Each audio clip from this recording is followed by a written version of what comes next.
I like flying pigeons because it's very relaxing. It's like a fish tank.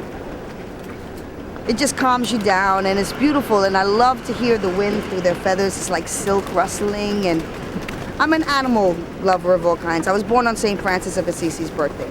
I've had this problem all my life. Cows, horses, raccoons. I had a raccoon for 20 years.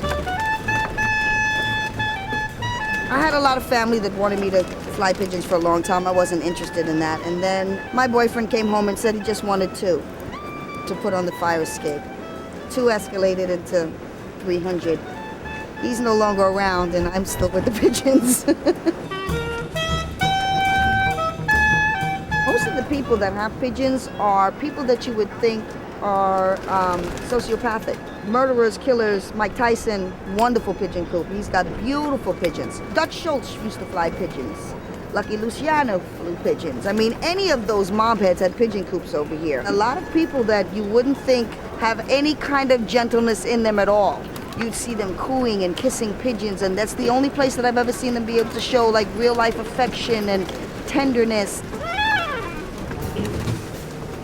When I was born, I lived on East 13th Street between 2nd and 3rd, which at that point was rated the worst block in New York City at the time for crime. In the olden days, when pigeon coops were very common, there were bird wars, and you'd see a lot of stocks, you call them stocks, up in the air.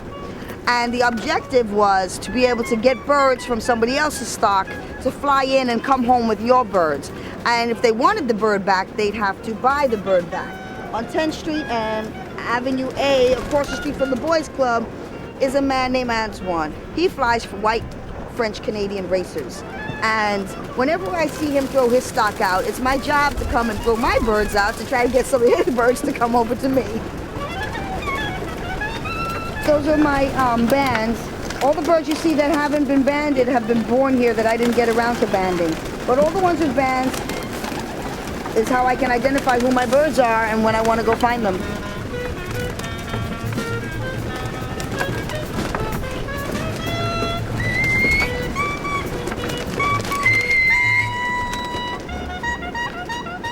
I'm the only woman I've ever met, I ever know, that flew pigeon, and that's why I got the nickname Pigeon Lady. That's a homer right there, the red one coming out that window. That's a homer too. They come in different colors. Now racing homers, that's a big money cup, okay? I can't afford to get into the races. I've got some good birds, but I can't afford to get into the races. The clock alone is $1,000. It's generally a made man's retiree sport. The cheapest race is $25,000.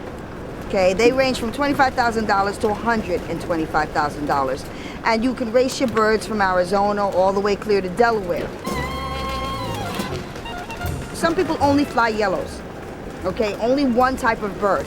I'm a kind of smorgasbord of a pigeon lady. I've let my birds kind of mix, and I've come up with interesting mixes and genetic changes and stuff like that. But some people just fly straight whatever they have, just tiplets, just rollers, just homers, just racers, and they don't have any other birds. And they see a bird that they need as a cock or something like that, or a hen for their bloodlines, and they'll spend some money for that bird.